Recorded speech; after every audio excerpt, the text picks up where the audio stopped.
Enable it in your browser or download Flash Player here. Sorry, you need Flash to play this. North Korean leader Kim Jong-un is begging for war with his latest and most powerful nuclear bomb test, the U.S. envoy to the United Nations has said. Nikki Haley told an emergency meeting of the Security Council in New York that America did not want a war but its patience was not unlimited. The U.S. will table a new UN resolution shortly to toughen sanctions. China, the North's main ally, has called for a return to negotiations and Switzerland has offered to mediate. South Korea carried out live-fire exercises on Monday, simulating an attack on the North's nuclear test site. Reports suggest the North is preparing new test missile launches. On Sunday, it tested a bomb underground, which was thought to have a power range from 50 kilotons to 120 kilotons. A 50 kilotons device would be about 3 times the size of the bomb that destroyed Hiroshima in 1945.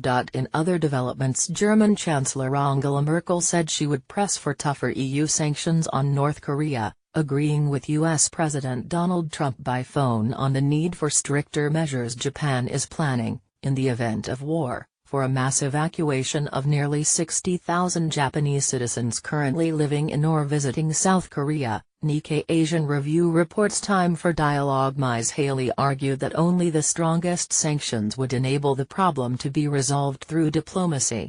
War is never something the United States wants, she said. We don't want it now, but our country's patience is not unlimited. China's envoy to the UN, Liu Jieyi, reiterated a call for all sides to return to negotiations. The peninsula issue must be resolved peacefully, he said. China will never allow chaos and war on the peninsula. Speaking in Bern, Swiss President Doris Leuthard pointed to her country and Sweden's long record in neutral and discreet diplomacy. I think it really is time for dialogue, she said. We are ready to offer our role for good services as a mediator. I think in the upcoming weeks a lot will depend on how the US and China can have an influence in this crisis. What happens next? By Jonathan Marcus, BBC defense and diplomatic correspondent. China is key, but it is a conflicted party. On the one hand, it does not want to see a nuclear-armed North Korea, and it has made its view clear to Pyongyang on many occasions. However, it does not want to see the North Korean regime swept away. This would result in millions of refugees flooding into China and would probably result in a unified Korea very much in the U.S. orbit.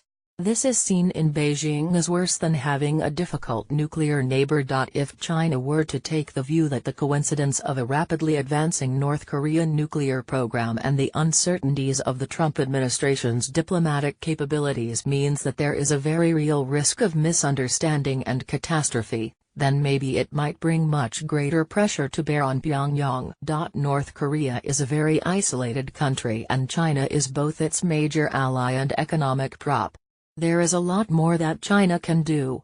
North Korea's recent testing has been as much an embarrassment to China as it has angered the U.S. But the Chinese have a difficult diplomatic calculation to make. What other sanctions remain? Last month, the Security Council voted unanimously to ban North Korean exports and limit investments in the country. Ms. Haley did not spell out what additional measures might be taken, but diplomats have suggested an oil embargo would have a crippling effect. There could also be a ban on the North's national airline, curbs on North Koreans working abroad, and asset freezes and travel bans on officials. How big was the latest test? It was North Korea's 6th nuclear test to date. The U.S. Geological Survey recorded a resulting tremor at 6.3 magnitude. Enable it in your browser or download Flash Player here. Sorry, you need Flash to play this.